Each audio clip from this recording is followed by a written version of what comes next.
store, right? You do the market research. So in more like, advanced field, let's say, for example, the tech startups, you definitely need to find like a product market fit, right? As part of that, you need to talk with the customer, making some sort of a sample, MVP, share it with some sort of people, getting the feedback is really important.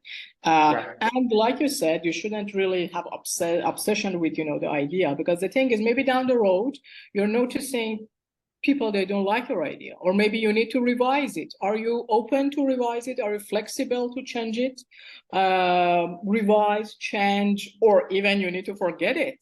Because sometimes, or maybe changing the market. Maybe, for example, that idea is working in North America, is perfect, but you want it for Middle East and it's not working in Middle East. You need to consider some sort of other criteria for the Middle East region, right? So market research is the first step to start anything, and it's very logical, because if you don't have it, you're walking in dark, and definitely the rate for failure will be increasing in that case.